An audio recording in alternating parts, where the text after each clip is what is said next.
Today I thought we'd have a look at Margaret's studio. This is her studio, and it's used to be an old undertaker's workshop, and it's now a very pretty building, and she works at the top of this building and her husband works on the ground. Margaret's studio, it's got lovely views over Lyme Bay, and in the distance you can see the coast there. Hi Marg, I've come to ask you a few questions about how you work. Well, you going to do that? I do work. I work all the time, actually. Right, okay. Here I am working now. It's Sunday. Firstly, have you always liked to draw? Yeah, I know the answer to that. Yeah, I have always liked to draw. It's funny, I do draw, but I don't often think about it. So I don't often talk about it. So this is quite an interesting thing for me. Yes. What sort of things did you draw when you were little then? I suppose when you're a little girl, you draw the things you know, and that was my mum and dad and people. So I would draw people and animals and houses and things like that. People sitting watching TV, which is probably all I ever did. Did you draw when you were small? Yeah, we're talking from the age when I could hold a pencil or crayon or whatever I was given, or with my pencil in the mud. Did you always make up stories then? Yeah, apparently, my mother tells me now, but I don't remember doing it. When we used to go on long car journeys, which seemed like all the time, I used to tell my brother long rambling stories, which would last the whole way to wherever we were going. And I was also very good at telling lies, making stuff up on the spot. Like making up really good excuses for not having done something and just coming out with glib lies, which is something I'm not proud of and something I would do to this day. Did you go to college? Oh yeah, oh yes, I was very lucky. Well, lots of people went to art school. Well, they do now, but in those days it was quite rare, and I went to a very academic school where people went to be doctors, barristers and teachers, nurses, and so it was unheard of to go to art school, but I did go to art school and I ended up doing really well and staying there for 7 years, and I ended up going to the Royal College of Art, which is a lovely place in London, and Quentin Blake, the famous, very famous illustrator, was my tutor, and he was lovely and taught me all I know. How do you go about drawing your pictures then? Well, it's funny because I still draw now like I always have, which is just making it all up. So I have to put my horrible glasses on because I'm old and I can't see what I'm doing. So I get one of the pen like this, which is a scratchy pen, and I dip it in this funny old ink and I just draw. So sometimes, like, you don't know if you can see, I have got black pencil drawings under here, but I don't always do that.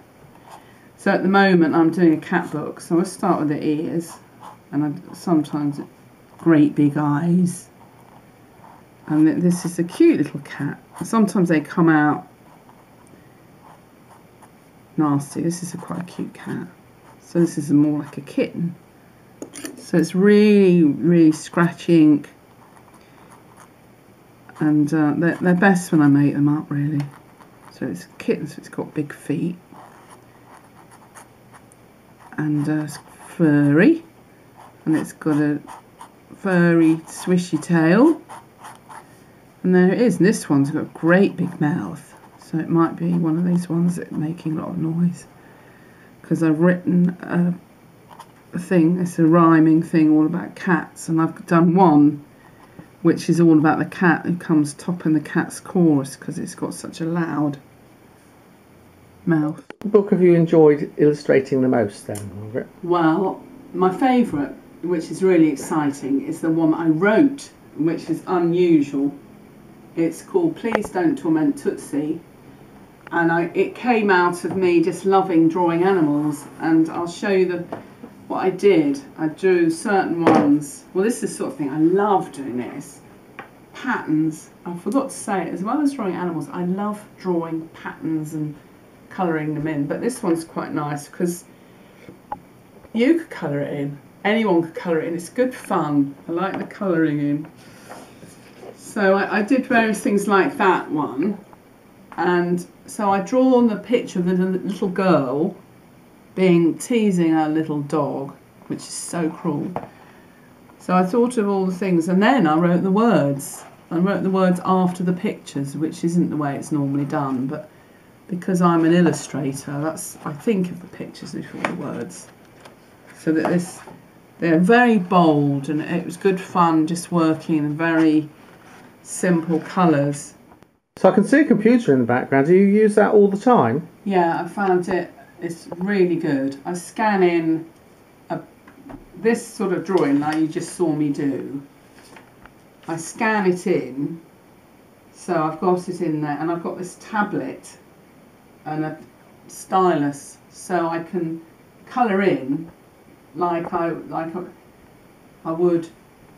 So what I'm doing, I'm selecting a brush, and the colour is orange, and it's a ginger cat. So I'm just colouring it in orange. This is what I love doing is choosing a brush that's, you can choose all these brushes in here. So I like choosing this one. It's a sort of blurry one. This is furry. So I colour it all in on there. I think, oh, it probably needs a bit of brown. So I just choose a bit of brown, and I gradually build up the colour, and it's all on the computer. I work all day and all night, and it makes me very tired, but I love it. I do it because I love it. I can't stop. I have to do it. I'm driven. I'm possessed and creative. I have to do it. At the moment I'm doing all these cats because I've written an alphabet of cats. I have 26 different cats, and their names begin with the letter of the alphabet. So it's things like A is for Alice under the apple tree with her kitten 3. So some of them are sort of little bit cutie pie, but some of them are funny, like this one, Boopsy.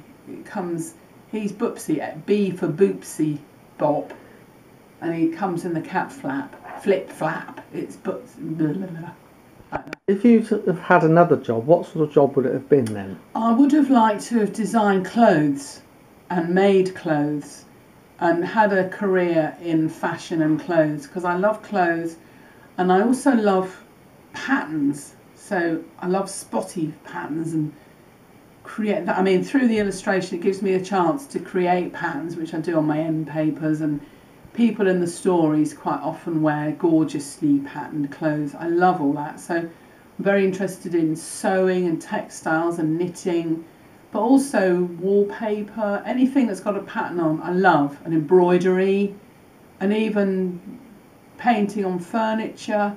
I love colour and creating patterns. That's why I love going around galleries and folk museums. I love to see what people in the olden days just did in their homes, like rag rugs and bedspreads and things.